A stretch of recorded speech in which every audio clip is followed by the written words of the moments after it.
Hello student, आज के इस वीडियो में हम देखेंगे क्लास 12 केमिस्ट्री चैप्टर 2 सॉल्यूशन का कंप्लीट ऑब्जेक्टिव और subjective questions PBI for board exams इस साल वाले।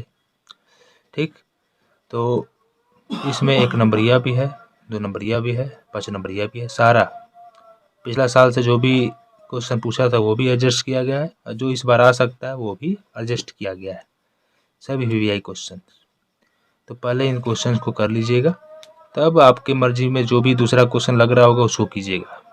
लेकिन आपकी मर्जी में जो क्वेश्चन होगा वो सब लगभग मैं यहाँ कंप्लीट कर ही चुका हूँ, जिससे आप अपना 70 में 70 लाने का पूरा 70 में 70 बना के आएंगे परीक्षा में, ये मुझे पूरा विश्वास है। चलिए शुरू करते हैं। ऐसा तो आप बहुत सारा ऑप्शन दे रहा है, अब 35 नंबर का नहीं पूछ रहा बल्कि 70 नंबर कर दे रहा है ऑब्जेक्टिव में, तो इस प्रकार तो बहुत ज़्यादा आपका 70 लड़ जाएगा। पहला क्वेश्चन है, परासरण दाब निम्नलिखित में से किस समीकरण द्वारा व्यक्त होता है।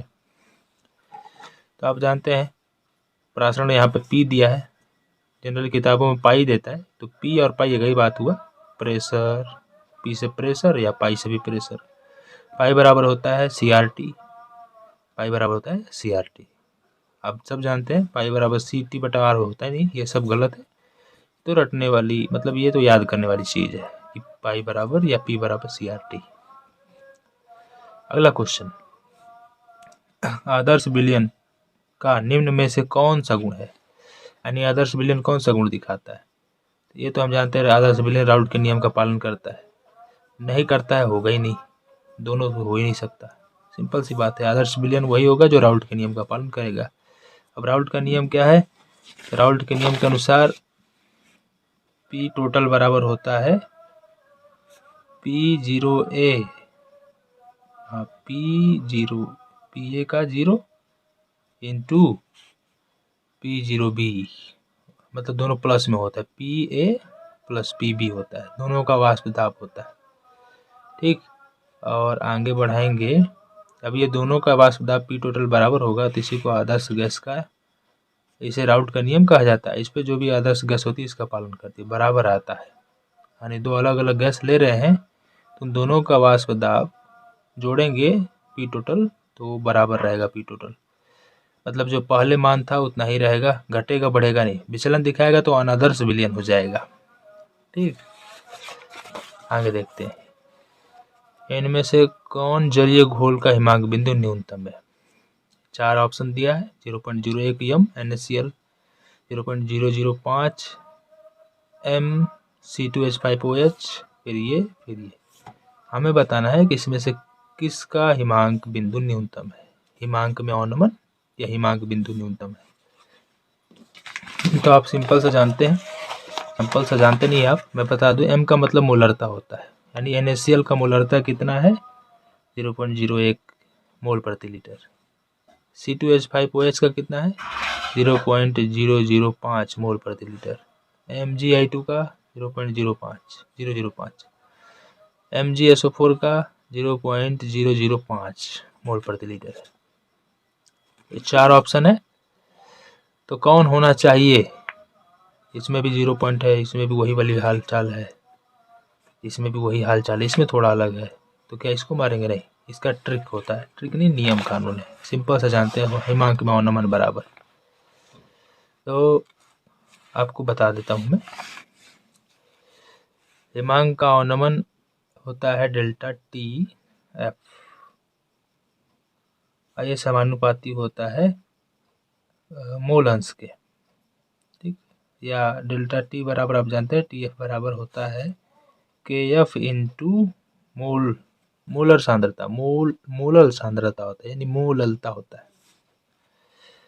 अब आपको याद होगा क्वांट आप गुणक लगा सकते हैं यहाँ पे आई, अगर ये दोनों नियत हो, हट जाए, अच्छा ये सबको हम ध्यान नहीं देंगे इस सब बातों पे। आई क्या होता है हम इस पे ध्यान देंगे। आई कैसे निकाला जाता है, तो मान लीजिए जो AB है वो टूट रहा है A प्लस और B माइनस में, तो आई कहता है कि वियोजन के बाद मोलों की संख्या कितनी होगी। यहाँ पे मान लीजिए X ये टूटा, ये Y में टूटा, तो ये x प्लस वाई वियोजन के बाद मोलों की संख्या बटा में वियोजन के पहले मोलों की संख्या।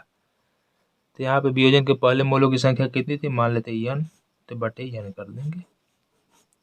आई का जैसे से मान आएगा यहाँ पर रखते चले जाएंगे। अभी ध्यान से देखिएगा, मैं समझा रहा हूँ, बड़ा डिटेल में समझाऊंगा आपको। लिखना होगा साइड से ही सबको लिख लीजिएगा। अब ध्यान से देखिए, NaCl टूटता है, NaCl टूटता है Na प्लस और Cl माइनस में टूटता है। लेकिन C2H5OH नहीं टूटता, ये अल्कोहल है, ये नहीं टूटता कभी। यह क्योंकि ये आयन नहीं है कि टूटेगा। और वन ठप गुणक आयनों के लिए है, आयनिक ठोसों के लिए, यौगिकों के लिए है, ये टूटेगा। इसके लिए आई निकालिए पहले, आई, इसके लिए आई हो जाएगा, इधर एक छिपा है, इधर एक छिपा है, एक प्लस एक, अब बटा में इसके आगे भी 1 मोल है, तो बराबर 2 आएगा। ठीक, समझते चलिएगा। H2SO4 नहीं टूटता क्योंकि अल्कोहल वर्ग है, ये कोई एक सहसंयोजन यौगिक है, आयनिक यौगिक नहीं है। फिर अब बात करते हैं MgI2 की। MgI2 ये टूटेगा Mg प्लस I माइनस में, I कितना है, 2 बार आया है, तो इसलिए वन टॉप गुणक I बराबर वियोजन के बाद मोलों की संख्या कितना है, ये 2, इसके आगे 1 छिपा है, बटा में इसके आगे 1 है, बराबर 3 आ गया। और फिर तीसरा ये भी टूटेगा आयनों में, MgSO4 टूटेगा। MgSO4 को तोड़ते हैं तो हो जाएगा Mg2 प्लस और SO4 2 माइनस होता है। ठीक, तो ये 2 इलेक्ट्रॉन दिया था इसको SO4 को, अब अलग अलग ले लिए, Mg यानी Mg ने SO4 को कितना दिया था, 2 इलेक्ट्रॉन, इसलिए 2 प्लस, SO4 ने कितना लिया था, 2 इलेक्ट्रॉन, इसलिए इसके ऊपर आ गया 2 माइनस। चलिए, वियोजन के बाद मोलों की संख्या I बराबर हो जाएगा 1 प्लस 1 बटा में वियोजन से पहले मोलों की संख्या 1, बराबर आ गया 2। इसमें वन टॉप गुणक चेंज होएगा ही नहीं, इसमें I का मान 1 ही रहेगा, क्योंकि ये वियोजन के बाद भी उतना ही रहेगा, वियोजन होता ही नहीं तो 1 ही रहेगा, इसके लिए I का मान 1 रहेगा। C2H5OH के लिए I का मान कितना होगा, हमेशा 1, वियोजन होगा ही नहीं तो 1 बटा 1 करेंगे, 1 आएगा इसका। अब जो I आया वो हम डेल्टा TF में रख के गुणा कर लेते हैं, तो M ये तो नियतांक होता है, इसका बात ही खत्म। यानी कि हमने क्या देखा, समझिएगा बात को, हमने क्या देखा कि डेल्टा TF बराबर होता है IKF इंटू M। हमें मोलर सांद्रता सबका दिया है 0. ये सब मोलर सांद्रता दे रखा है, मोलर सांद्रता। KF नियतांक होता है, नियतांक घटेगा तो क्या हो जाएगा, डेल्टा TF समानुपाती हो जाएगा, नियतांक घटता तो समानुपाती आता है, IM हो जाएगा। I का मान रखते चलते हैं, देखते हैं किसका ज़्यादा आता है। NaCl के लिए देख लेते हैं, NaCl के लिए देख लेते हैं, तो इसके लिए I का मान कितना है, 2 आया। M का मान कितना दे रखा है, 0.01 दे रखा है, गुणा करेंगे कितना आएगा, 0.02 आएगा डेल्टा TF। बस आगे देखते हैं, इसके लिए देखते हैं C2H5OH के लिए कितना आया, I का मान 1 गुणे I का मान 1 आया, और M का मान कितना है, 0.005 है। हाँ सही है, गुणा कीजिए, कितना आएगा, 1 से जितना है उतना ही रह जाएगा। तीसरा देख लेते हैं, तीसरा इसका देख लेते हैं, MgI2 का। इसका I का मान कितना आया, 3 गुणे इसका कितना है, 0.005 है, तो हो जाएगा 5 या 15, यानी 0.015 हो जाएगा। नंबर 4 है MgSO4, इसका 0.005 है। कह रहा है कि इनमें से कौन सा जलीय घोल का हिमांक बिंदु न्यूनतम, सबसे कम बताना है, सबसे ज़्यादा नहीं, सबसे कम बताना है, ध्यान रहे। तो अब आ गया MgSO4। इसके लिए क्या देख रहे हैं, आई का मान कितना है 2 और मोलर सांद्रता m का मान कितना दे रखा है इतना, गुणा करेंगे उतना ही आएगा, उतना नहीं आएगा, 5 दूना के 10 यानी 0.010 आएगा। 0 से कोई लेना देना नहीं होता। ध्यान से देखा जाए तो सबसे कम किसका है, सबसे न्यूनतम किसका है, ठीक। तो इसमें सबसे हिमांक बिंदु सबसे न्यूनतम किसका होगा, चलिए घोल का हिमांक बिंदु न्यूनतम है, मिलाया जाए, सही ऑप्शन है ना 0.0, हाँ बिल्कुल सही, कोई टेंशन नहीं। तो इसका सबसे ज़्यादा है NaCl का, क्योंकि 0.02 है, इसका कम है 0.005 है, NaCl से इसका कम है, लेकिन इसका C2H5 से ज़्यादा है MgI2 का, क्योंकि 0.01 है, ठीक। एक पहले आ गया, यहाँ पर एक आ गया, पद में 5 आया, यानी ये ज़्यादा है। फिर ये इससे ज़्यादा है, इससे थोड़ा कम है, क्योंकि इसका 5 भी है लेकिन इसका 5 नहीं है, इसका 1 ही है। तो ये इससे कम है, नहीं इसका सबसे कम है, सबसे कम नहीं है, इसका इससे कम है, इन दोनों का इससे कम है, लेकिन इसका C2H5OH का देखिएगा तो सबसे कम है, 0.005 है, जो कि सबसे कम है, ठीक। ज़्यादा टेंशन नहीं लेना, इसी तरह हल करना है, अरे समझ में। और ये यहाँ पे आंसर मत देखिएगा, यहाँ पे बाई मिस्टेक ये लगाया गया है, ऑप्शन बी होगा, ठीक, इसको काट लीजिएगा। अब आगे देखते हैं, तो सोल्यूशन आप कर लीजिएगा, ठीक, एकदम सटीक सोल्यूशन, इसमें थोड़ा सा भी गड़बड़ नहीं है। आगे देखते हैं, अगला क्वेश्चन है 0.1 m BaNO2 का होल ट्वाइस, घोल का वांठा पूरक 2.74 है, तो विघटन स्तर है, विघटन स्तर मतलब वियोजन का मान, अल्फा का मान बताना हमें। यहाँ पे मोललता दे रखा है इसका 0.1, ये टूटेगा तो इसके लिए आई का मान कितना हो जाएगा, 2 है, ये 1 है, 2 1 3 हो जाएगा।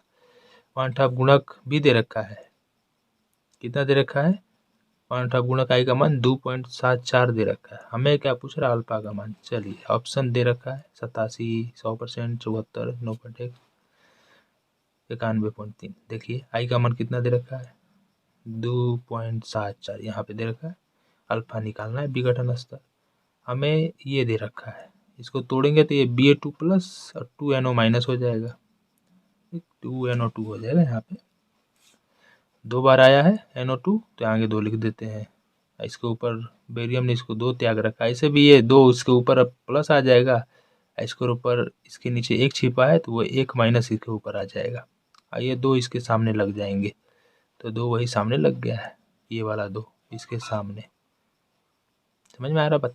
आगे बढ़ते हैं, अब अल्फा बराबर सूत्र होता है I-1 बटा में N-1 होता है। विघटन स्तर वियोजन की मात्रा के लिए यही होता है, संयोजन के लिए अलग होता है। तो N का मान कितना है 3, क्योंकि वो वियोजन के बाद मोलों की संख्या, वियोजन से पहले मोलों की संख्या, ठीक। तो पहले ही बता दिए थे 3 आएगा इसका, N का मान 3 होता है वियोजन के। अच्छा हाँ, N का मान, I का मान, एक बात भूल गए, आपको बता देता हूँ, N का मान होता है मोलों की संख्या, ठीक, मोलों की संख्या बस, I का मान नहीं होता ये। तो कितने टूट रहा है, एक टूट रहा है Ba प्लस और एक टूट रहा है 2, और क्या था NO2 माइनस, 2 ये वाला, एक 2 मोल, ये 1 मोल, 3 मोल हो गया। N का मान मोलों की संख्या बताता है, रख दीजिए। I का मान दिया है -1, अभी हमने N का मान 3 निकाला, 1 घटाएंगे 2 बचेगा, घटाएंगे आएगा 0.787, 100 से गुणा कर देंगे, परसेंट में बदल गया 87%। समझ गए बात। अगला क्वेश्चन, केन शुगर, यानी एक एक नंबर में इतना सारा हल करना पड़ेगा, तो इसको स्पीड बार बार लिख लिख के प्रैक्टिस मार लीजिएगा, ठीक, कहीं से भी आपका टाइम पास ना हो, घर पे प्रैक्टिस मार के सारा क्लियर कर लीजिएगा, तो परीक्षा में टाइम पास नहीं होगा। केन शुगर अणुभार इतना होता है, केन शुगर वही चीनी का अणुभार 342, इसका 5% एक घोल पदार्थ X के 1% घोल के आइसोटोनिक है, X का अणुभार क्या होगा। आपको केन शुगर दे रखा है, उसका द्रव्यमान भी दे रखा है, अणुभार मोलर द्रव्यमान दे रखा है। तो इस केन शुगर का हमको 5% एक घोल पदार्थ X के 1% घोल के आइसोटोनिक है, वो X का पता नहीं है। ये जैसे चीनी है और वो X पदार्थ दोनों मिलाया गया है, ठीक। तो चीनी मिलाया गया है 5 ग्राम और इसको मिलाया गया है 1 ग्राम। तो घोल दोनों आइसोटोनिक है। आइसोटोनिक का मतलब समपराशरी है, दोनों का परासरण दाब बराबर है। तो हमको X का अणु भार निकालना है। देखते चलिए, आपको समझ में आ जाएगा। ऑप्शन दे रखा है WC12H22O11 दे रखा है 5 ग्राम। दिया हुआ को W जो मोलर द्रव्यमान होता है उसको M से सूचित करते हैं। इसका 342 दे रखा है। तो X है उसका दे रखा है 1 ग्राम। हमें इसका मोलर द्रव्यमान निकालना है वाट।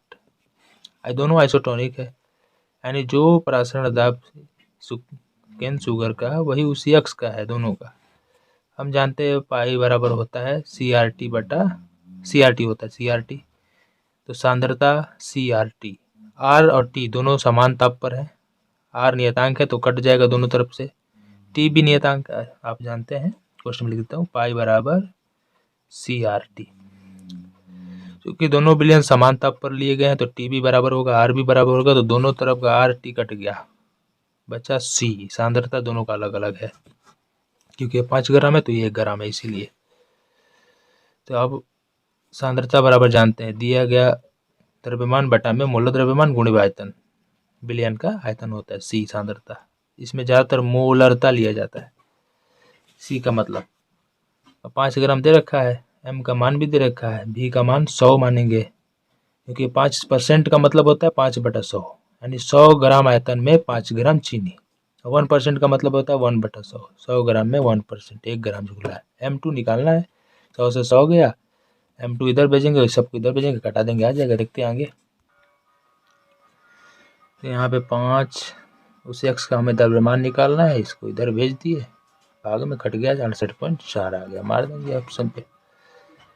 चलिए अगला क्वेश्चन है, निम्नलिखित में चलिए घोल में किसका क्वथनांक अधिकतम होगा। क्वथनांक डेल्टा टी बी निकालना है, डेल्टा टी बी याद आ रहा है, बिल्कुल इसी तरह बनेगा जैसा इसको बनाया हम लोगों ने। हमें अब डेल्टा टी बी, तो वो भी I इंटू एम हो जाएगा, वो भी किसका अधिकतम होगा, सबसे ज़्यादा किसका होगा। तो NaOH टूटता है Na प्लस OH माइनस, तो इसका भी 2, I का मान 2 होगा। 2 में इतना से गुणा करेंगे तो आएगा, डायरेक्ट करता हूँ, तो आएगा आपका 2 गुणे 0.1 से गुणा करेंगे तो आएगा 0.2। ठीक, इसका देखा जाए, इसका भी वही हाल है। तो Na2 है, SO4 है, तो 2 सोडियम है और 1 SO4 है, तो 2 1 3 हो जाएगा।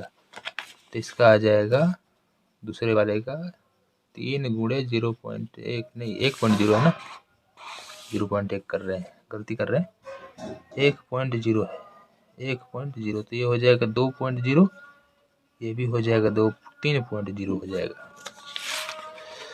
चलिए अगला इसका NH4 NO3 है, तो ये NH4 2 भाग में टूटेगा, NH4 अब प्लस और NO3 माइनस, यानी इसमें 2 होगा।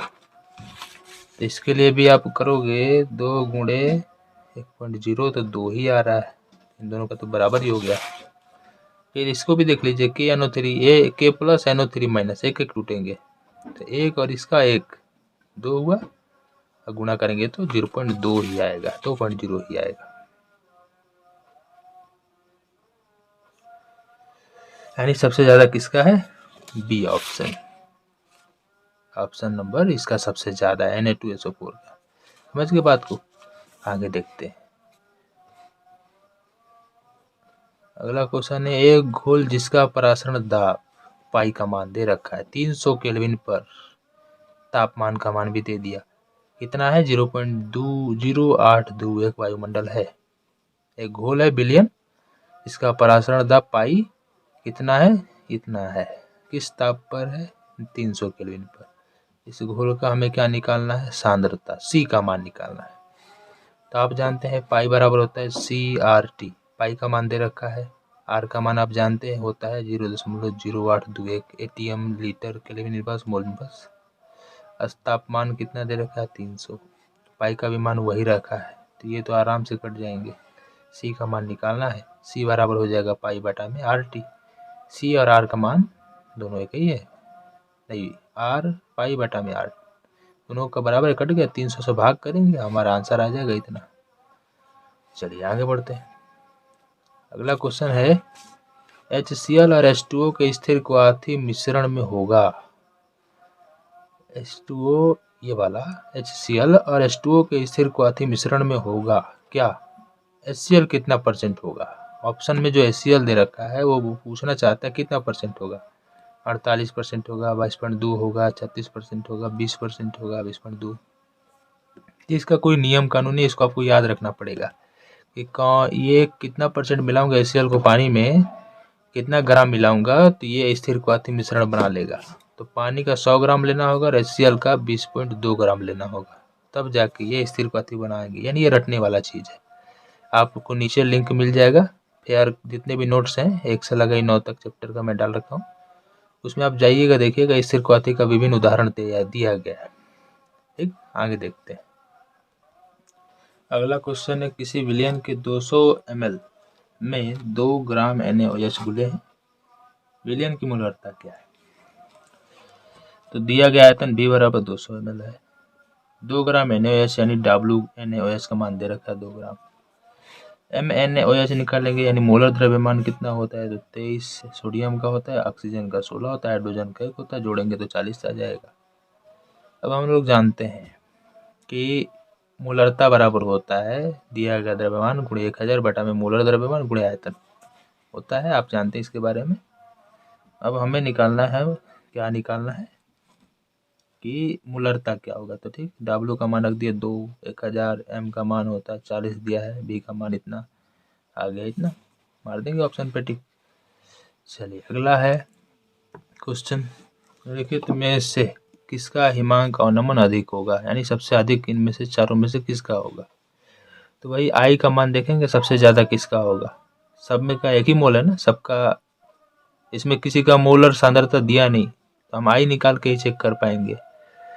तो ये तो टूटेगा क्योंकि आयनिक यौगिक है, ये भी टूटेगा आयनिक यौगिक है, लेकिन यूरिया ग्लूकोज विलय नहीं टूटते क्योंकि ये सहसंयोजन यौगिक होते हैं। तो इनके लिए आई का मान 1 हो जाएगा, इसके लिए भी 1 हो जाएगा, इसके लिए कितना होगा, आई का मान 2 होगा, एक NaCl के लिए, एक Cl का, 1 1 2। इसका देखा जाए K2SO4 है, 2 पोटेशियम है, यानी K2SO4 टूटेगा। आंसर तो आपको मारा गया है, मैं बस ये बता रहा हूँ, मैं चाहता तो बोल देता कि आप कंप्लीट कर लीजिए, इसका ये होगा इसका ये होगा, लेकिन मैं यहाँ पे आपको समझाते भी चल रहा हूँ कैसे होगा। ठीक, तो K2SO4 टूटेगा 2K प्लस और SO4 माइनस 2 माइनस, तो यहाँ पे 2 आई का मान निकालेंगे तो ये 2 मोल और प्लस इसका 1 मोल, इसके आगे 1 छिपा है, अब बटा में पहले 1 बराबर 3 आ रहा है। तो सबसे ज़्यादा किसका हो जाएगा हिमांक में अवनमन, K2SO4 का। ऐसे याद रखेंगे, इनका सबसे कम होगा क्योंकि ये टूटते ही नहीं है, जैसे उधर C2H5OH का था। निम्नलिखित में कौन सा अणुसंख्य गुण नहीं है। तो हम लोग जानते हैं हिमांक अवनमन भी है, वाष्प दाब में अपेक्षिक अवनमन भी है, क्वथनांक उन्नयन भी है और एक परासरण दाब भी है, सब अणुसंख्य गुण है, लेकिन ये प्रकाशिक सक्रियता नहीं है। बी, समपराश्रयी विलयन में निम्न में से क्या समान होता है, दोनों का परासरण दाब। आगे देखते हैं, तो अभी देखा कि किसका समपराश्रयी विलयन में निम्न में से क्या समान रहता है, सिंपल सा परासरण दाब समान रहता है दोनों विलयन का। मोललता की इकाई क्या होती है, मोललता, तो आप जानते हैं मोललता का द्रव्यमान, ये द्रव्यमान पर निर्भर करता है, तो मोल प्रति केजी हो जाएगा। ठीक, आयतन पर रहता तो लीटर, मोलरता का लीटर चलता है, इसको इंग्लिश में भी लिख सकता है आपको, मोल पर केजी, याद रखिएगा। अगला है नॉर्मल विलयन में वर्तमान होता है, नॉर्मल विलयन यानी नॉर्मलता वाले विलयन में, इसका नॉर्मलता तो क्या होता है, प्रति लीटर विलय में 1 मोल, नहीं प्रति लीटर विलय में 1 मोल, तो ये मोलरता हो जाएगा। विलयन का 2 ग्राम तुल्यांकी भार प्रति लीटर, तो तुल्यांकी भार तो चलता है, नॉर्मल बिलियन में, लेकिन 2 ग्राम नहीं होता है। तब 1 लीटर में अगर 1 ग्राम घुला तो उसी को नॉर्मल बिलियन माना जाता है। ठीक, उसका 1 ग्राम तुल्यांकी भार, तो उसे नॉर्मल माना जाएगा। 2 ग्राम यहाँ पे लिखा इसलिए नहीं। ऑप्शन सी मारेंगे, कोई ऑप्शन डी होगा ही नहीं। चलिए आगे देखते हैं, कौन ताप द्वारा प्रभावित नहीं होता है? तो ऑप्शन ए नर्मलता, बी मोललता, सी मोलरता, डी फॉर्मलता। आप जानते हो नर्मलता में आयतन पर निर्भर करता है, लेकिन मोललता आयतन पर नहीं निर्भर करता, द्रव्यमान पर निर्भर करता है। मतलब आप जो पानी में चीनी डाल के रखे हैं उसको धूप में ले जाकर रख दीजिएगा तो पानी सब धूप की वजह से उड़ जाएगा, यानी ताप का प्रभाव पड़ेगा, तो नर्मलता भी घटेगी, मोलरता भी घटेगा, फॉर्मलता भी, ये सब आयतन पर निर्भर करते हैं। लेकिन आप 5 kg मिट्टी में 5-10 ग्राम चीनी मिलाए हैं, घाम में रख दीजिए, कहीं भी रख दीजिए, कुछ फर्क नहीं पड़ने वाला है, इसलिए ये मोलरता। अगला क्वेश्चन है, इनमें से कौन अणुसंख्य गुण है? तो हम जानते हैं परासरण दाब होगा, ऑप्शन डी। ये सब तो हम अणुसंख्य गुणधर्म में पढ़ने को मिलता ही नहीं, ये मिलता है। 4 तरह के होते हैं अणुसंख्य गुणधर्म, जाके आपको नीचे नोट्स का लिंक दिया, वहां से आप देख सकते हैं सारे नोट्स को। अगला क्वेश्चन है 0.01 मोल प्रति केजी, नहीं मोल प्रति लीटर, यानी मोलरता सांद्रता समझिए, सांद्रता वाले ग्लूकोज विलयन की तुलना में 0.01 सांद्रता वाले MgCl2 विलयन के हिमांक का अनुमान है। हिमांक का अनुमान दोनों का चेक करना है। हिमांक का अनुमान डेल्टा TF क्या होगा, दोनों का क्या बराबर है, कि लगभग दुगुना है, कि लगभग तिगुना है, कि लगभग 6 गुना है। चेक कर लेते हैं, यहाँ पे आपको चेक करके दिखाता हूँ। ग्लूकोज टूटता नहीं विलयन में, ये टूटता है। हमने देखा कि डेल्टा TF जो है समानुपाती है I/M के। क्या M का मान दिया ना 0.01, इसका भी वही है। तो अगर हम निकालते हैं ग्लूकोज के लिए निकालते हैं डेल्टा TF का मान, तो I का मान इसके लिए 1 हो जाएगा, क्योंकि ये टूटता ही नहीं। M का मान दे रखा है 0.01, बराबर कितना आएगा, जितना है उतना ही। नंबर 2, MgI2 को ध्यान से देखें तो 2 और ये इसका 1 3 आ जाएगा, गुणे 0.01 बराबर हो जाएगा 0.03। इसका ज़्यादा है, इसका ज़्यादा है निश्चित। तो कितना आ जाता है, कितना ज़्यादा है, तो 3 गुना ज़्यादा है ना। ये 1 गुना था, ये 3 गुना है, ये इसका 1 गुना था, ये इसका 3 गुना है। तो ऑप्शन मार देंगे हम लोग, लगभग 3 गुना। ऐसे लिख लीजिएगा जो मैंने बताया अभी। अगला क्वेश्चन है 234.2 ग्राम चीनी के घोल में 34.2 ग्राम चीनी है, इतना में इतना चीनी है। चीनी का घोल है, पानी में मिलाया गया चीनी, तो चीनी कितना है, पूरा पानी इतना है बिलियन, उसमें चीनी इतना है। घोल का यानी बिलियन का मोलर सांद्रण क्या होगा, मोलर सांद्रण यानी मोलरता। र है तो मोलरता, ल होता तो मोललता। ठीक, मोलर यानी मोलरता पूछ रहा है। ठीक, आगे देखते हैं। यहाँ पे सॉल्यूशन दे रखा है और ऑप्शन भी दे रखा है 0.5, 2.0, 3.0, 4.0। तो क्या हमने देखा कि चीनी का द्रव्यमान दे रखा है 32.4 ग्राम, तो W लिखते हैं। इसका मोलर द्रव्यमान क्या होगा, तो इसको हम लोग निकालना जानते हैं। कार्बन 12 का, एक कार्बन का 12 होता है, गुणे 12 कर देंगे। एक ऑक्सीजन का 16 होता है द्रव्यमान, तो गुणे 16। अच्छा, इसमें क्या H है, हाइड्रोजन यहाँ पे डाल लीजिएगा। हाइड्रोजन का 1 होता है द्रव्यमान, गुणे 22 है, तो 22 12 है, तो 22 से गुणा कर देंगे। समझ रहे बात। चलिए आगे W ब्लैक निकालेंगे। पूरे बिलियन का द्रव्यमान दिया है 234.2 ग्राम, तो हमें उस बिलियन में, बिलियन किससे बनता है, विलय और विलायक से मिलकर बनता है, तो विलायक का द्रव्यमान निकालना होगा। तो विलायक का द्रव्यमान हो जाएगा पूरा बिलियन का द्रव्यमान माइनस उसमें विलय का द्रव्यमान। विलय का द्रव्यमान कितना दिया है ऊपर, 34.2, यही तो विलय है। तो घटा दिए, 200 बचा। अब एम मोलर द्रव्यमान नहीं, मोललता बराबर हम लोग जानते हैं, मोलरता बराबर विलेय का द्रव्यमान गुणे 1000 बटा में पूरे बिलियन, विलेय का मोलर द्रव्यमान गुणे पूरे बिलियन का विलायक का द्रव्यमान। ठीक, तो विलायक का द्रव्यमान दिया है यहाँ पे 100 ग्राम, 200 ग्राम। अच्छा, वहाँ पे मोलल कर लीजिएगा तब क्वेश्चन में, यहाँ पे यानी मोलल सांद्रता निकाला गया क्योंकि दोनों द्रव्यमान में ही दिया गया है। तो मोललता में ही विलायक का द्रव्यमान लिया जाता है, घटा दिया गया तो हमारा आ गया 0.5। अब अगला क्वेश्चन है, विलेय के मोल प्रभाज की व्याख्या करें। मोल प्रभाज यानी मोल अंश इसको कहा जाता है, इसको मोल अंश भी कहा जाता है। यहाँ पे समझने के लिए मैं लिख देता हूँ, मोल अंश एक ही चीज है, मोल अंश एक ही बात है। ठीक, चलिए मोल प्रभाज इस तरह हेडिंग लगा दीजिएगा परीक्षा में, उत्तर मत लिखिएगा, उत्तर आंसर ये सब मत लिखिएगा, केवल आप आंसर परीक्षा में केवल नंबर दाग दीजिए, क्वेश्चन नंबर, और वहाँ पे इस तरह लिखिएगा, बहुत अच्छा रहेगा साफ साफ।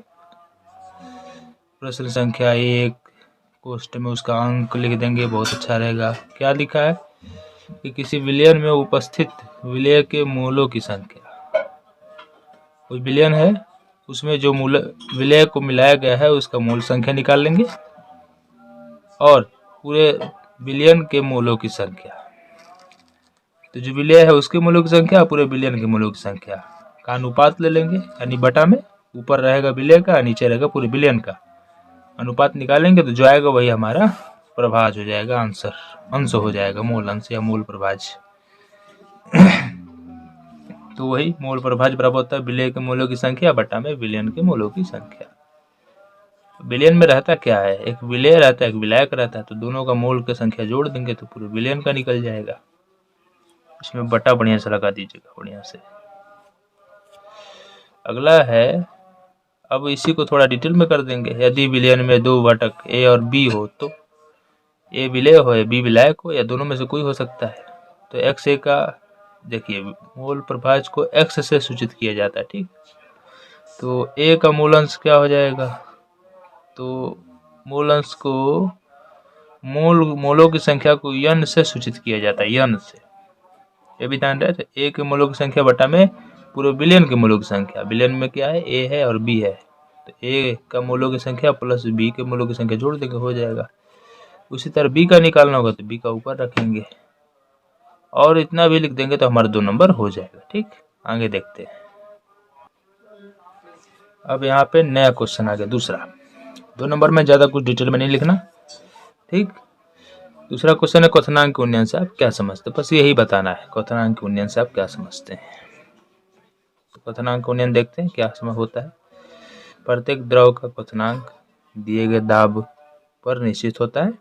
वायुमंडलीय दाब पर जैसे पानी है तो वो 100 पे उबलता है, तो पानी का क्वथनांक 100 होता है वायुमंडलीय दाब पर, इस हवा पर। जब किसी विलायक में कोई अवाष्पशील विलेय मिला दिया जाता है, मान लीजिए पानी अब 100 पर खौलने लगा, आप उसमें बालू डाल दीजिए, बालू तो घुलेगा भी नहीं है ना, और उसका क्वथनांक को घटा देगा। या कोई नमक डाल दीजिए, लेकिन यहाँ पे अवाष्पशील डालना है, जैसे नमक वाष्पशील नहीं होता, उसका वाष्प कभी नहीं बनता। उसी तरह से यूरिया डाल देंगे, चीनी डाल देंगे, इनका वाष्प कभी नहीं बनता, ये लोग अवाष्पशील विलेय है।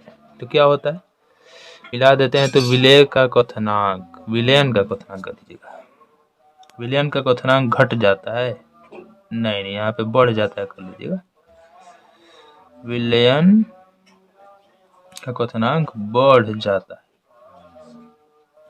जाता है, जिसे क्वथनांक का उन्नयन कहते हैं।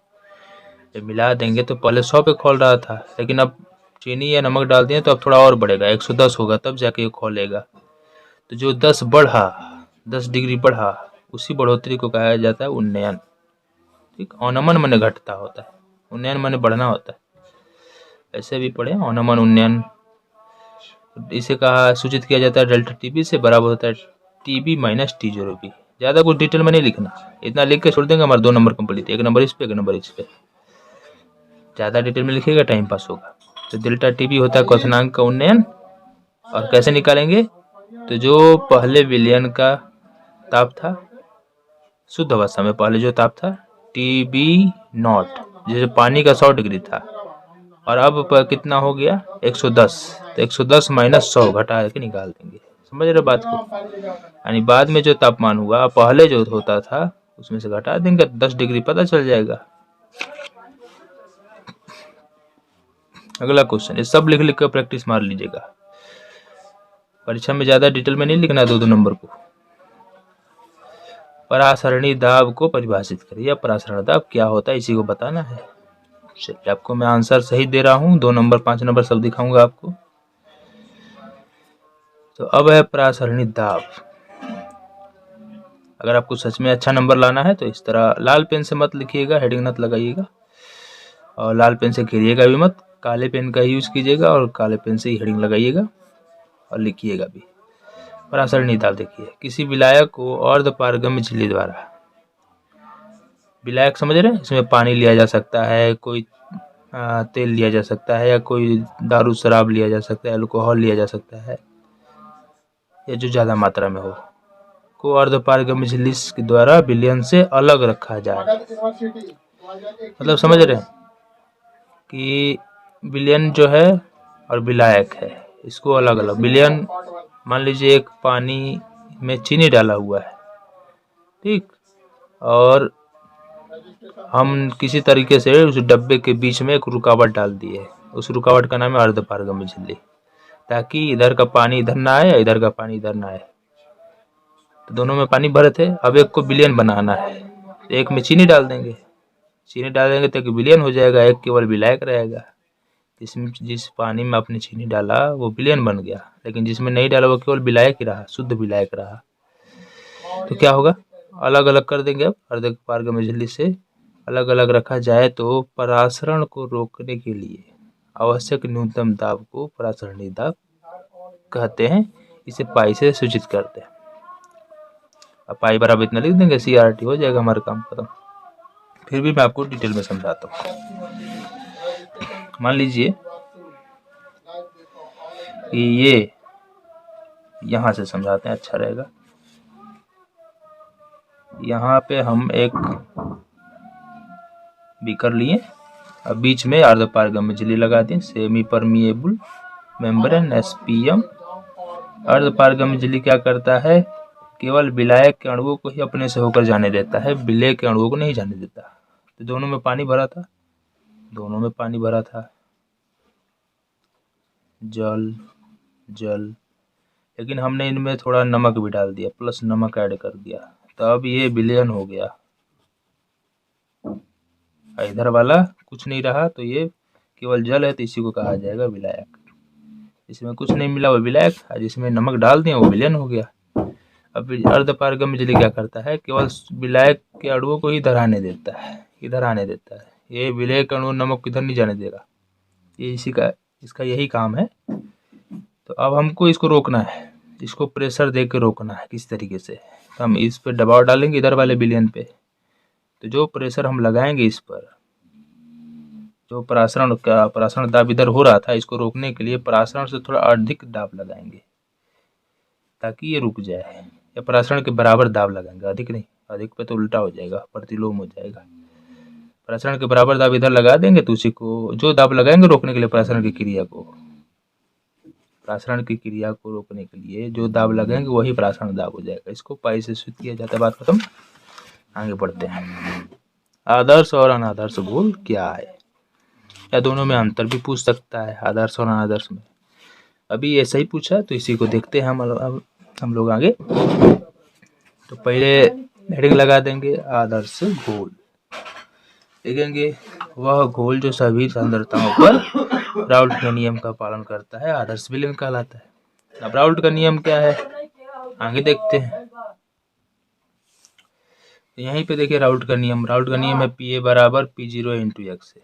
जब ये दोनों बराबर हो जाएंगे, यानी जो A विलयन में जो A घटक है उसका वाष्प दाब P और उसके शुद्ध अवस्था का वाष्प दाब और उसके मोलस का गुणनफल अगर बराबर आता है तो वो आदर्श विलयन कहलाएगा। उसी तरह दूसरे घटक का भी होगा। और उसके लिए डेल्टा एच मिक्स 0 होगा, यानी कि जो ऊष्मा उत्सर्जन होगा ही नहीं, ऊष्मा उत्सर्जन नहीं होगा, यानी परिवर्तन 0 रहेगा। आयतन में भी परिवर्तन कुछ नहीं होगा, आयतन परिवर्तन भी नहीं होगा, 0 रहेगा। अब देखिए, जैसे मैं एन हेप्टेन एक एग्जाम्पल लिए, नहीं भी लेंगे तो चलेगा। फिर अनादर्श का हेडिंग लगाएंगे। अनादर्श बिल्कुल उल्टा होता है आदर्श का, तो लिखेंगे वह विलयन जो सभी, बड़ी भी कर लीजिएगा, सांद्रताओं पर राउल्ट के नियम का पालन नहीं करता है। सभी सांद्रताओं पर राउल्ट के नियम का पालन नहीं करता है, अनादर्श विलयन कहलाता है। यानी कि Pa is not equal to P0 into A, ये होगा, फिर इसको भी नॉट इक्वल टू, ये भी नॉट इक्वल टू, ये भी नॉट इक्वल टू। ठीक, अब आगे आते हैं, निम्नलिखित की व्याख्या करें। नंबर ए, जैसे जैसे बिहार बोर्ड में पूछा वैसे वैसे मैं आपको क्वेश्चन भी करा रहा हूँ। अब नंबर ए, इसमें क्या करना है कि घोलक में घुल्य मिलाने पर उसके क्वथनांक में वृद्धि होती है, इसकी व्याख्या करना है। घोलक माने विलायक, घुल्य माने विलेय, विलायक में विलेय मिलाने पर उसके क्वथनांक में वृद्धि होती है, इसका व्याख्या करना है। अभी हमने पढ़ा ना क्वथनांक मूल्यांकन, तो कैसे हो जाता है क्वथनांक मूल्यांकन? जब अवाष्पशील विलेय डालेंगे तो पहले से उन क्वथनांक उसका घट जाएगा और फिर आगे बढ़ेगा, क्वथनांक बढ़ेगा उसको खोलने के लिए फिर से, तो जो वृद्धि होगा उसी को उन्नयन कहा जाता है। तो वृद्धि होती है तो क्यों होती है, इसी को बताना है हमें, ऐसा क्या कारण है। आंसर लिखेंगे, जब अवाष्पशील विलेय को विलयन में मिलाया जाता है, घुलाया जाता है, कई बात हुआ, तो वाष्प दाब घट जाता है। ठीक, डाल देंगे अवाष्पशील विलेय तो ये वाष्प बनाएगा ही नहीं, अवाष्पशील है, वाष्प बनाता ही नहीं है, वाष्प ना बनाएगा ना ऊपर उड़ेगा, हमेशा पानी में बैठा रहेगा, जगह छेक कर बैठा रहेगा, अपने भी नहीं जाएगा ना पानी के कुछ कणों को जाने देगा, पानी के कणों को भी बाधा डालेगा जाने में बाहर, इसी कारण से वाष्प दाब उनका भी घट जाता है। तो अब इस कारण से क्वथनांक को और आंच देना पड़ता और गर्म करना पड़ जाता है, यानी क्वथनांक हमें बढ़ाना पड़ जाता है ताकि वो खोले, तो वाष्प दाब घट जाता है, इस कारण अधिक ताप की जरूरत होती है, वाष्प का दबाव कम हो जाता है इसके चलते, यानी जिस दाब से आगे ऊपर उड़ रहा था, वाष्प बन रहा था तेजी से, वो घटने लगता है। तो अब इसको मेंटेन करने के लिए हम ताप को बढ़ाते हैं, तो कितना बढ़ाए, जितना बढ़ाए वही क्वथनांक का उन्नयन कहलाता है। अब वो जिससे वाष्प दाब वायुमंडलीय दाब के बराबर हो, समझिएगा बात को। हम वाष्प दाब घट जाता है तो इसको बढ़ाने का कोशिश करते हैं, उतना बढ़ाते हैं जिससे क्या हो सके, ये वाष्प दाब वायुमंडलीय दाब के बराबर हो जाए। कोई भी पानी, कोई भी हमारा दूध या जो भी घर का द्रव पदार्थ है वो तभी उबलता है जब वायुमंडलीय दाब के बराबर उसके भाप का दाब हो जाता है, जो भाप वो लोग छोड़ते हैं ना, उसका दाब, वायुमंडल का दाब, दोनों का दाब बराबर होगा, तब होगा ऐसा हो जाए, इसलिए विलयन का क्वथनांक विलायक के क्वथनांक से बढ़ जाता है। ठीक, अब आगे नया क्वेश्चन देखते हैं। यहाँ पे नया क्वेश्चन आ गया, वो पिछला खत्म, उतना ही दिया था। अब देखिए नया क्वेश्चन में है कि एजियोट्रॉपिक मिश्रण से आप क्या समझते हैं, तो हेडिंग लगा देंगे एजियोट्रॉपिक मिश्रण, लाल कलम से मत लगेगा परीक्षा में, काले पेन से ही लगाइएगा। आंसर देखते हैं, दो द्रवों का ऐसा मिश्रण जो नियत ताप पर बिना संघटन में परिवर्तन के वाष्पित होती है और घटकों का संयोजन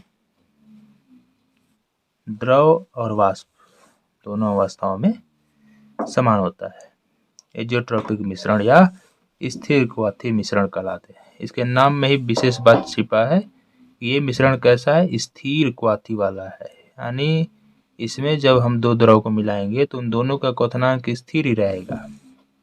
ऐसे पानी में ऐसा क्या चीज मिलाएं कि उस मिलाने के बावजूद भी क्वथनांक बढ़े ना घटे, 100 डिग्री पे ही खोले, तो इसी तरह के मिश्रण को कहा जाएगा स्थिर क्वाथी मिश्रण। तो 2 द्रव ले लेंगे। अब वो ऐसा होना चाहिए जो नियत ताप पर बिना संगठन में परिवर्तन के, उनका संगठन भी न बदले, जैसे है वैसे ही रहे, और जैसा विलायक दिखाई देता है वैसे ही दिखाई दे, और घटकों का संयोजन द्रव और वाष्प दोनों अवस्था में भी समान रहे। द्रव में भी एक ही जैसे नजर आए, वाष्प में भी एक ही जैसे नजर आए। ठीक, तो दोनों अवस्थाओं में समान हो तो इसे कहा जाएगा एजियोट्रॉपिक मिश्रण, या सबसे आसान अथवा वाला यहाँ पे लिखा गया है। 2 द्रवों का ऐसा मिश्रण जिसका क्वथनांक समान हो उसे एजियोट्रॉपिक मिश्रण कहते हैं। इसी को लिख दीजिएगा, उसको छोड़ दीजिए। जैसे में ले लीजिएगा जल और एथेनॉल। एथेनॉल में कितना, तो 100 ग्राम जल में यदि आप 95.57 ग्राम ले लेते हैं एथेनॉल, तो वो स्थिर क्वाथी होगा, इसमें क्वथनांक नहीं बदलेगा, 100 डिग्री पे ही खौलेगा। जल में आप HCl को 20.3 ग्राम ले लेते हैं, तो ये 100 डिग्री पर ही खौलेंगे। इसी को कहा जाता है स्थिर क्वाथी मिश्रण। समझ गए? इस पे एक ऑब्जेक्टिव भी आया था इस पे।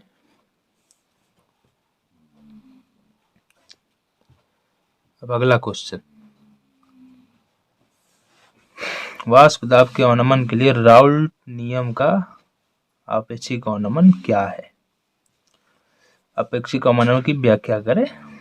यहाँ पे पूरा क्वेश्चन हो जाएगा, वाष्प दाब के अवनमन के लिए राउल्ट के नियम का अपेक्षिक अवनमन। अच्छा, मेन हेडिंग है यहाँ पे कि वाष्प दाब में अपेक्षिक अवनमन के लिए राउल्ट का नियम। यहाँ पे क्वेश्चन उल्टा का सीधा लिखा गया है, वाष्प दाब के अवनमन के लिए राउल्ट के नियम की व्याख्या करें। ठीक, वाष्प दाब के अपेक्षिक अवनमन के लिए राउल्ट का नियम की व्याख्या करें। तो क्वेश्चन हो जाएगा वाष्प दाब के अवनमन के लिए राउल्ट के नियम की व्याख्या करें। ठीक, तो आंसर देखते हैं इसका। वाष्प दाब में अपेक्षिक अवनमन हेडिंग लगा दी, वाष्प दाब में अपेक्षिक अवनमन के लिए राउल्ट का नियम। आंसर देखते हैं। राउल्ट के नियम के अनुसार अवाष्पशील विलेय वाले विलयन के लिए किसी निश्चित ताप पर वाष्प दाब में अपेक्षिक अवनमन विलेय के मूल अंश के बराबर होता है। तो यही राउल्ट का नियम था वाष्प दाब में अवनमन का। क्या है कि जो अगर मान लीजिए विलयन में अवाष्पशील विलेय डाला गया है, ये विलयन हो गया, इसमें हमने अवाष्पशील विलेय डाल दिया, तो क्या कोई निश्चित ताप होगा, उस ताप पर वाष्प दाब में अपेक्षिक अवनमन होगा, विलेय के मूल अंश के वो बराबर होगा।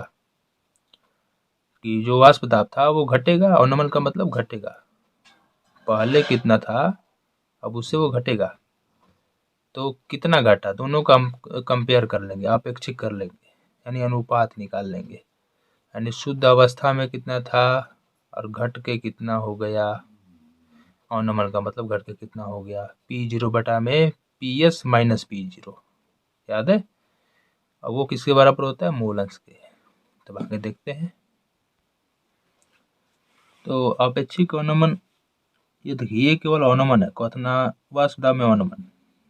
पहले विलायक पानी का वाष्प दाब कितना था, चीनी डाल दिया तो घट गया, तो अब कितना वाष्प दाब हुआ, तो जो विलयन बना, यस का मतलब सॉल्यूशन होता है, तो विलयन का वाष्प दाब और शुद्ध अवस्था में विलायक का वाष्प दाब, तो घट रहा है ना, तो शुद्ध में से घटाएंगे तो अवनमन निकलेगा। अपेक्षिक निकालना होगा तो शुद्ध से भाग दे देंगे, जितना आएगा अपेक्षिक हो गया, और जो विलेय डालेंगे उसका मोल अंश वो जो होगा उसी के ये बराबर होगा। ठीक, क्योंकि जितना घटाएगा ये वाष्प दाब अपेक्षिक निकालेंगे ना, तो मोल अंश क्या बताता है, कितना अंश मिला हुआ विलेय का, जितना मिला हुआ वही इसके बराबर होगा। अब यही राउल्ट का नियम से था। अब हम लोग विलेय का मूल अंश कैसे निकालेंगे, तो विलेय के मूलों की संख्या बटा में विलयन के मूलों की संख्या, ये विलायक का है ये विलेय का है, लिख देंगे, हो जाएगा हमारा 2 नंबर। अगला क्वेश्चन, ये क्वेश्चन कह रहा है क्यों किसी तरल में अघुलनशील यानी अवाष्पशील, वही वाली बात है, ठोस घुल्य डालने पर उसके वाष्प दाब में कमी आती है। अवाष्पशील अघुलनशील मतलब घुलेगा नहीं उसमें, तो उससे तो उससे भी वाष्प दाब में कमी आता, क्यों आता है बताएंगे यहाँ पे। द्रव का वाष्प दाब उसके इकाई आयतन में द्रव अणुओं की संख्या जो वाष्प दाब बदलते हैं, वाष्प में बदलते हैं पर निर्भर करता है। समझिएगा, जो द्रव है भाप दे रहा है, भाप तो भाप में दबाव होता है, उसी को वाष्प दाब कहते हैं। तो द्रव का जो भाप बन रहा है उसके वाष्प दाब में, अब जरूरी नहीं कि पानी गर्म होता है तभी भाप बनता है तभी दाब देगा, नहीं, पानी नहीं भी गर्म करते तो भी वाष्प बनते रहता है, वो दबाव डालता है। तो द्रव का वाष्प दाब उसके इकाई आयतन में द्रव अणुओं की संख्या पर निर्भर करता है। अब बीच में बोल रहा है जो वाष्प में बदलते हैं, यानी उन्हीं द्रव अणुओं पर संख्या पर निर्भर करता है जो वाष्प में बदलते हैं। मान लीजिए कि इकाई आयतन में, अच्छा पहले पढ़ लेते हैं। जब अघुलनशील विलेय डाल देंगे, विलेय द्रव में घुलाया जाता है। अब पहले था स्वतंत्र रूप से शुद्ध रूप में अपना वाष्प दाब बना रहा था, लेकिन जब अघुलनशील विलेय डाल दिए द्रव में तो क्या हुआ, तो द्रव के इकाई आयतन में द्रव अणुओं की संख्या घट गई, जिससे वाष्प दाब में बदलने वाले अणुओं की संख्या कम हो जाती है, इसीलिए वाष्प दाब घट जाता है। शॉर्टकट में यहाँ पे आपको बताता हूँ। मान लीजिए ये बाल्टी है, इसमें इसके इकाई आयतन, कोई भी एक इकाई आयतन भाग ले लेता हूँ, ठीक। अब इसमें हमने, या बीच में यहाँ पे ले लेता हूँ, इस इकाई आयतन में एक घन जैसा ले लेता हूँ डिजाइन।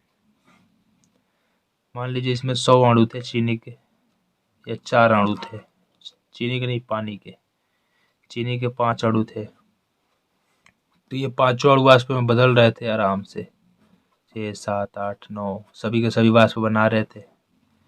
लेकिन जैसे ही हमने चीनी डाला, चीनी को भरा इसमें, तो चीनी आके इसको घेर लिया, ठीक, चीनी आके इसको भर दिया, और इसके जितना जगह भरा उतने के कण जो है बाहर आ गए, दूसरे के पास चले गए, इससे इस आयतन से निकल गए, इकाई आयतन से निकल के उधर चले गए साइड में।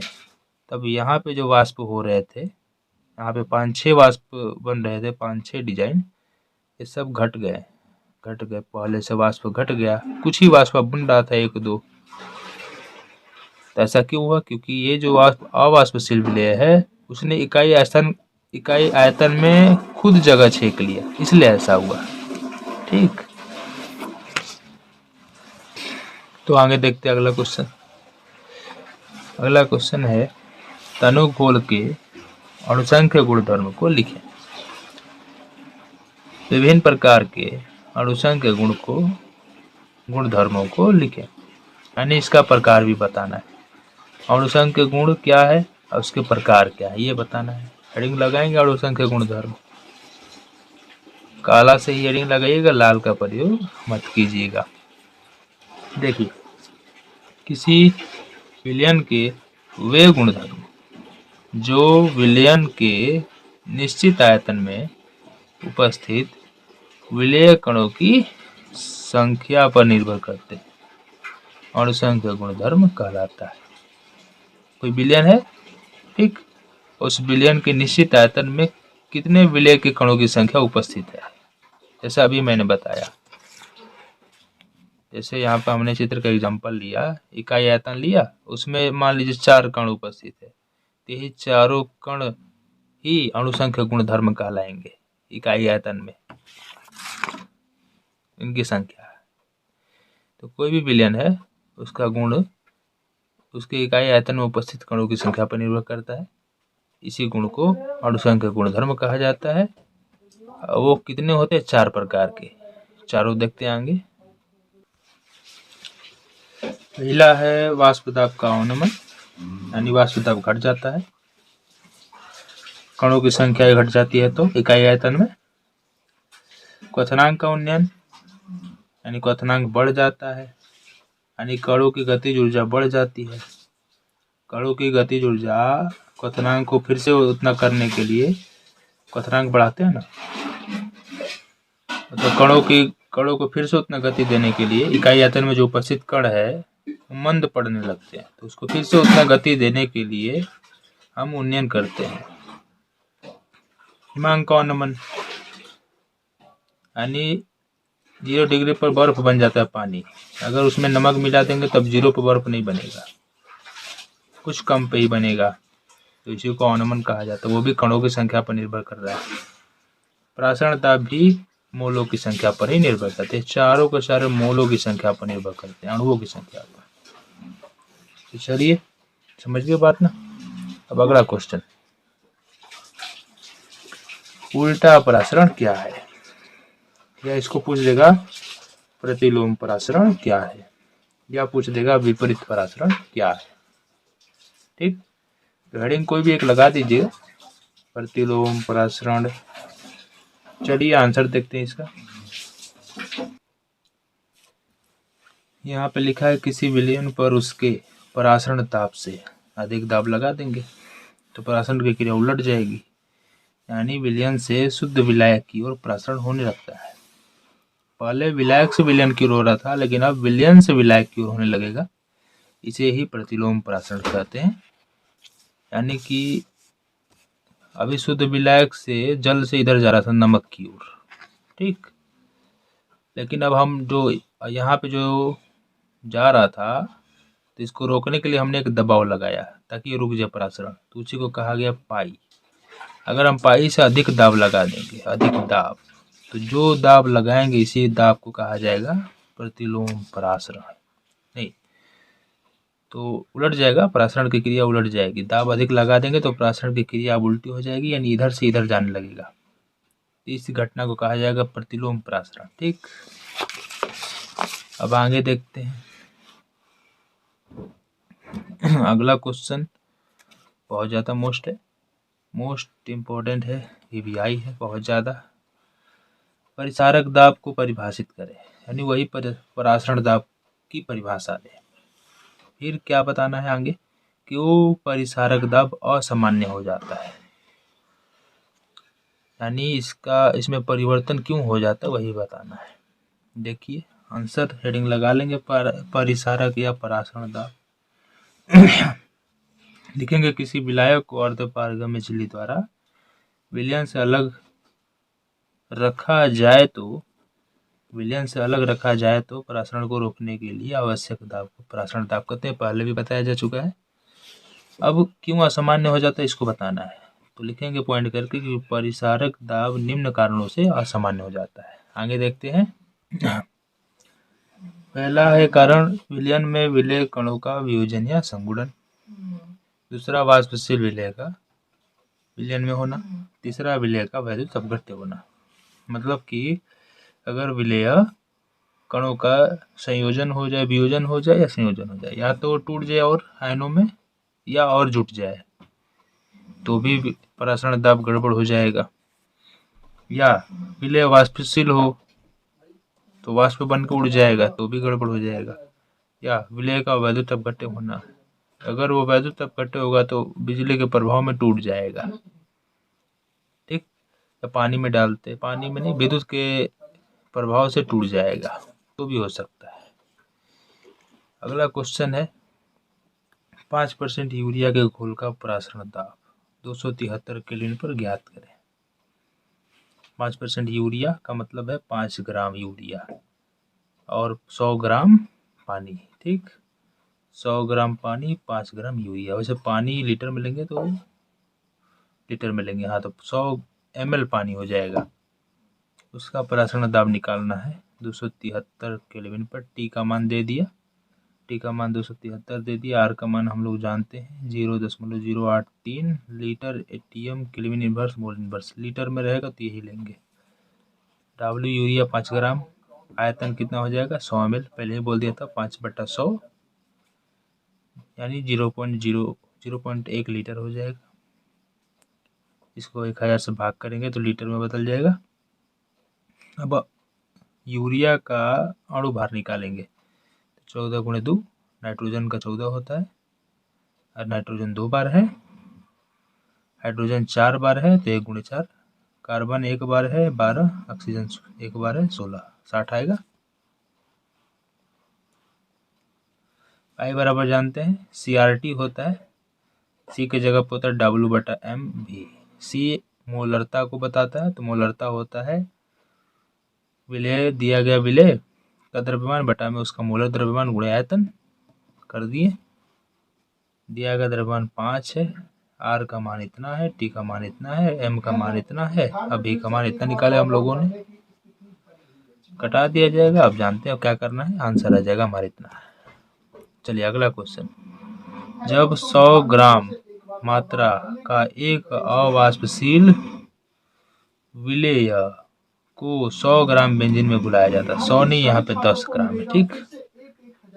तब इसके क्वथनांक में 1 डिग्री की बढ़ोतरी हो रही है, 1 डिग्री का उन्नयन हो रहा है। घुल्ले के अणु भार की गणना करना है, यानी डेल्टा टीबी का मान दे दिया, डब्लू का मान दे दिया, डब्लू विलेय और डब्लू विलैक का मान दे दिया। अब हमारा काम आगे देखिए कैसे होगा। यहाँ पे केबी का मान भी दिया रहता है, तो यहाँ पे दिया है 2.53 केल्विन केजी मोल इनवर्स लिया जाता है। डब्लू विलेय 10 ग्राम है, डब्लू बेंजीन 100 ग्राम है, डेल्टा टीबी 1 डिग्री है। एम विलेय निकालेंगे डब्लू विलेय के लिए, यही तो निकालना है। केबी का मान भी दे रखा है और डेल्टा टीबी बराबर जानते हैं केबी इंटू यम होता है, ठीक। केबी इंटू यम, ये स्थिरांक गुणे यम। केबी का मान दिया है, एम बराबर हम लोग जानते हैं दिए गए विलेय का द्रव्यमान गुणे 1000 बटा में उसका मोलर द्रव्यमान विलेय का गुणे विलायक का द्रव्यमान। जब ग्राम में दिया रहता है तो 1000 लेते हैं। इसका मान 1 डिग्री है, इसका मान दे रखा है 2.53, ये 10 है, ये 10 है, ये 1000। एम का मान निकालना है हमें, मोलर अणु भार। डब्लू का 100 दे रखा है, कटाएंगे, ये गया, इससे ये गया, ये पॉइंट हटाएं तो ये दोनों जीरो गया, एम को इधर भेजें यानी वही आ गया 253 ग्राम। चलिए अगला क्वेश्चन, कास्टिक सोडा के 4 ग्राम, कास्टिक सोडा यानी NaOH, इसका अणु भार दे दिया 40 और डब्लू का एम का मान दोनों दे दिया। इसको जल में यानी पानी में घोलकर 200 सेंटीमीटर क्यूब विलयन बनाया गया। पानी में घोल दिए तो जो विलयन बना उसका आयतन कितना हुआ 200 सेंटीमीटर क्यूब। 4 ग्राम को डाले तो विलयन की हमें मोलरता ज्ञात करना है। तो डब्ल्यू विलय दिया है 4 ग्राम, एम विलय भी दिया है 40 ग्राम, 40 ग्राम पर मोल होता है इसी का। और हमें क्या आयतन दे रखा है, V बराबर 200 सेंटीमीटर क्यूब। 1 सेंटीमीटर क्यूब में 1 ml होता है, तो 200 में 200 हो जाएगा। M बराबर निकालेंगे, मोलरता बराबर होता है विलेय का द्रव्यमान गुणे 1000 बटा में विलेय का अणु भार गुणे आयतन। अब इसी पे हमें निकालना है मोलरता, रख देंगे, माना जाएगा। आगे देखते हैं, M बराबर हो जाएगा, घटा देंगे, आ जाएगा इतना, हमारा आंसर हो जाएगा। अब आ गया दीर्घ उत्तरीय, ये सब के सब मोस्ट वेरी VVI है, मतलब बहुत ज़्यादा इम्पोर्टेंट है, ये सबको कंप्लीट कर लीजिएगा जरूर। पहला है क्वथनांक उन्नयन से आप क्या समझते हैं, फिर उसी में ऐड कर दिया और क्वेश्चन कि क्वथनांक उन्नयन और घुल्ले के अणुभार के बीच संबंध स्थापित करें। उन्नयन डेल्टा टीबी और अणुभार M के बीच संबंध स्थापित करना। आगे देखते हैं भाई अणुभार का सूत्र कैसे ज्ञात किया जाता है, अणुभार कैसे ज्ञात किया जाता है।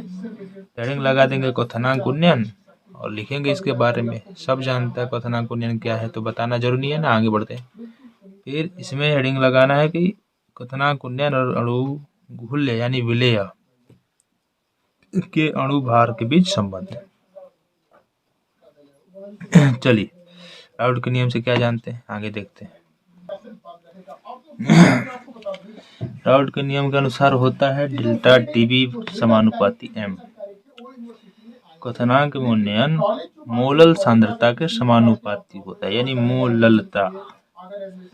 बराबर करेंगे तो नियतांक लेंगे, यहाँ पे इनटू है। के बी को बनाने का तरीका इस तरह के नीचे भी लिखिएगा, ठीक, के बी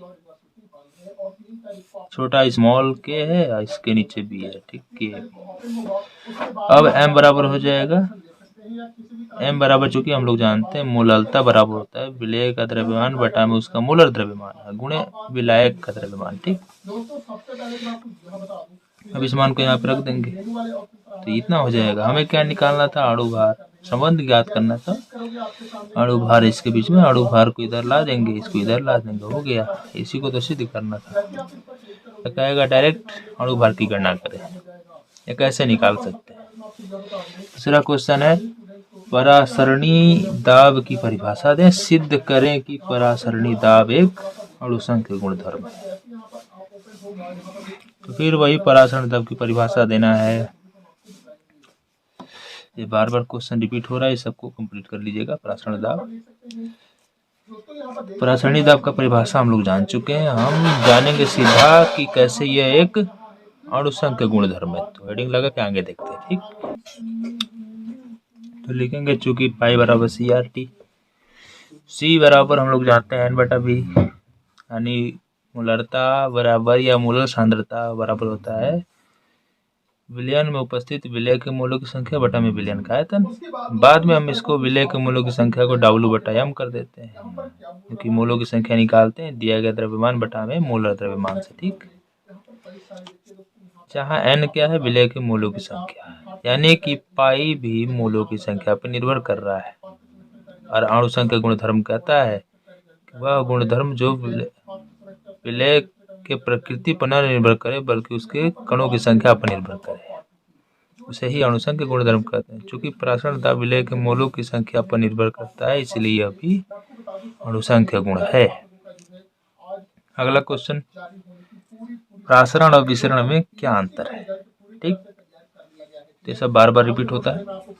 वर्कले और हर्टले विधि द्वारा परासरण दाब ज्ञात करने की विधि का वर्णन करें। तो ये भी मैंने लिख दिया है, वर्कले और हर्टले विधि। देखते हैं, पहले तो अंतर लिखेंगे, परासरण और विसरण में अंतर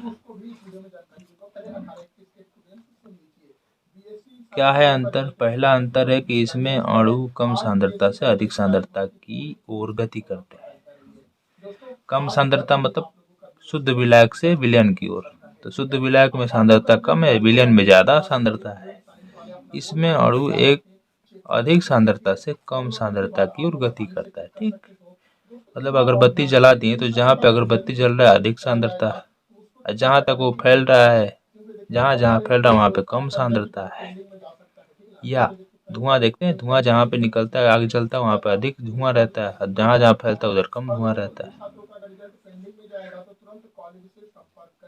फिर दूसरा है, इसमें विलायक के अणुओं का प्रवाह अर्धपारगम्य झिल्ली द्वारा होता है, इसमें अर्धपारगम्य झिल्ली की जरूरत नहीं पड़ती। फिर है, यह केवल विलयनों में होता है और यह गैस में, द्रव में, दोनों में हो सकता है, ठीक। आगे देखते हैं, आगे है परासरण को विपरीत किया जा सकता है लेकिन इसको विपरीत नहीं किया जा सकता, ठीक। अब वर्कले और हर्टले भी देख लेते हैं।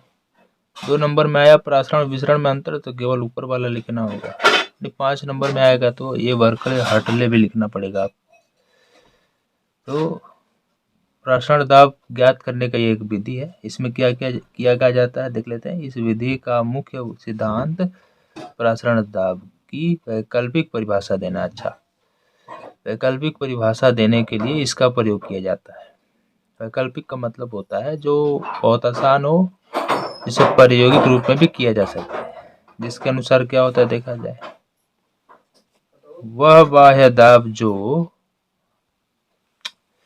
हमने यहाँ पे पढ़ा कि वह बाह्य दाब जो विलयन की सतह पर विलायक के प्रवेश को रोकने के लिए लगाया जाता है। विलयन में जो विलायक आ रहा था उसको रोकने के लिए जो दाब लगाएंगे वही परासरण दाब हो गया। अब वर्कले और हर्टले विधि में इसको पहले एक टंकी का प्रयोग किया जाता है, उसमें पिस्टन लगा रहता है, यहाँ पे दाब मापने वाला लगा रहता है, कितना परासरण दाब हुआ। ये विलयन लिया गया है, ये शुद्ध विलायक है। ये विलायक अब इसमें जाएगा तो पता चलेगा कि कितना दबाव डाल के आ रहा है, यहाँ से पता चल जाएगा। ये इधर से खाली इस प्रकार रहता है, यहाँ से पानी को कम विलायक को डालने का जुगाड़ है। इधर से भी देखते हैं आगे क्या क्या है, इसके बारे में सारा डिटेल में लिखा गया आगे। इसके बारे में देखिए, आप फिगर बना के इसको लिखिएगा तब जाके आपका 5 नंबर होगा। तो आगे देखते हैं। यहाँ पे लिखा है इसका उपकरण कॉपर फेरोसाइनाइट की अर्धपारगम्य झिल्ली युक्त एक सरंध्र पात्र होता है। सरंध्र पात्र होता है, ऊपर विलयन है नीचे विलायक है, तो बीच में जो झिल्ली लगा है वही अर्धपारगम्य झिल्ली है। वो बना है कॉपर फेरोसाइनाइट का। यह पात्र जल से भरा होता है और उस विलयन से भरे पात्र द्वारा घिरा होता है जिसका प्रसारण दाब निकालना है।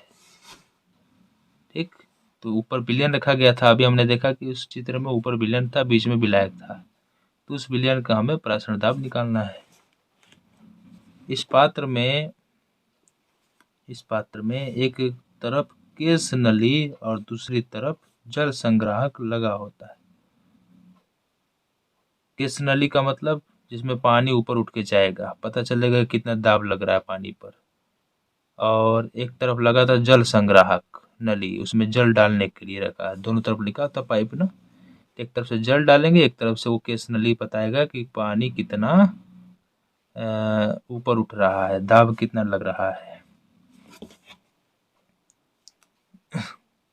प्रसारण के फलस्वरूप जल अर्धपारगम्य झिल्ली से होकर विलयन से गुजरने की कोशिश करेगा। विलायक नीचे है, ऊपर विलयन है, तो ऊपर जाएगा प्रसारण की क्रिया में।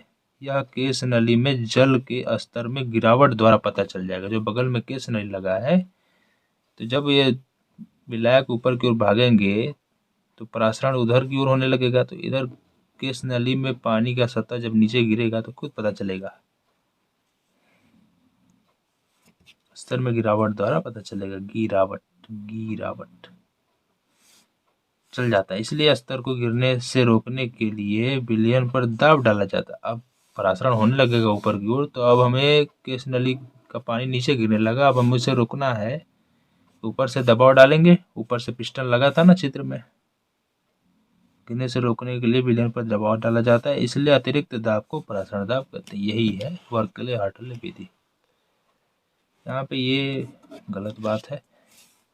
ये क्वेश्चन दोबारा रिपीट हो गया। गोलक में गुल्ले मिलाने पर उसके बाद दाग घट जाता है, क्यों घट जाता है, ये एक 2 नंबर वाला चीज़ है। ठीक, तो इसको रहने दीजिएगा, मत लिखिएगा। आगे एक और 5 नंबर आपको दिखाता हूँ। अगला जो चौथा 5 नंबर है, इसमें कार्य कथनांक उन्नयन साहब क्या समझते हैं, ए नंबर। फिर बी नंबर भी दिया है कि राउल्ट के नियम का उल्लेख करें, यह विद्युत अनपघट्य मतलब अवाष्पशील गुल्य का अणुभार ज्ञात करने में किस प्रकार उपयोगी है। तो पहले तो कथनांक का उन्नयन साहब क्या समझते हैं, इस तरह भी क्वेश्चन आ जाता है 5 नंबर में, 2 भाग कर देता है। इसका परिभाषा हम लोग जान चुके हैं। अब मेन बात आता है दूसरा बी वाला कि राउल्ट के नियम का उल्लेख करें, यह विद्युत अनपघट्य मतलब विद्युत के प्रभाव में यह टूटेगा नहीं। विलय का अणुभार क्या कैसे ज्ञात किया जाता है, इसी नियम से, यानी उन्नयन के नियम से। वाष्प दाब वाला दिया है। अच्छा, देखते हैं वाष्प दाब का अपेक्षिक अनुमान या राउल्ट का नियम। तो यहाँ पे नियम जानते हैं हम लोग, अपेक्षिक नियम, और ये वाष्प दाब का अपेक्षिक अनुमान का सूत्र हो गया। अब राउल्ट के नियम से आगे देखते हैं।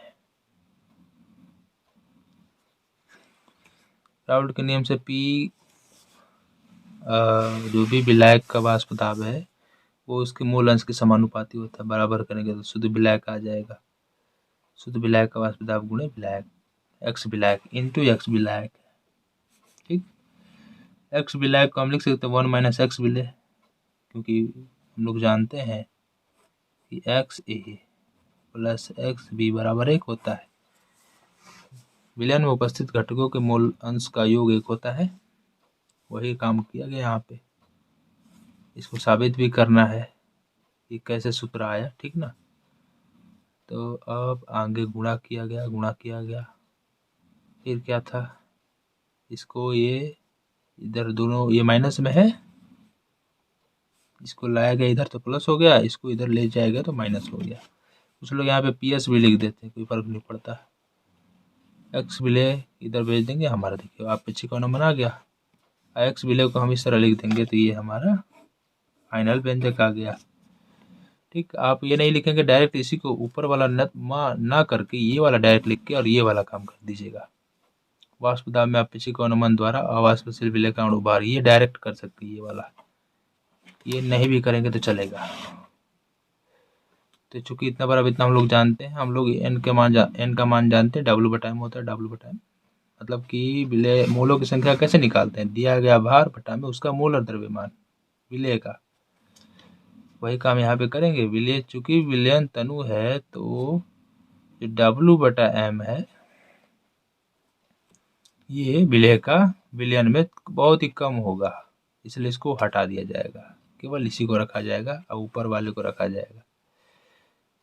तो क्या ऊपर से नहीं हटा देना चाहिए, नहीं, ऊपर में हमें इसी का तो ज्ञात करना है, इसलिए ऊपर से छोड़ देंगे लेकिन नीचे से हटा देंगे। आगे बढ़ते हैं, तनु विलयन के लिए, केवल तनु के लिए, सांद्र के नहीं। तो फिर क्या, ये पहले गुणे चौथी होगा, हमें यहाँ से हम निकालना है, हमको ला देंगे, सब हो गया हमारा फाइनल व्यंजक। और यहाँ से कंप्लीट मैंने सारा जितना भी 1 नंबर 2 नंबर 5 नंबर के आ सकते हैं बिहार बोर्ड में सारे कर दिए, जिससे आप 70 में 70 आपकी तैयारी हो जाएगी। अगले वीडियो में हम लोग मिलेंगे तीसरे चैप्टर में, तीसरे चैप्टर का देखेंगे तो 1 नंबर 2 नंबर 5 नंबर सब देखेंगे। ठीक, समझ में आ रहा बात। अगर आपको नोट्स चाहिए तो नीचे लिंक दिया गया, उसको देख सकते हैं। धन्यवाद।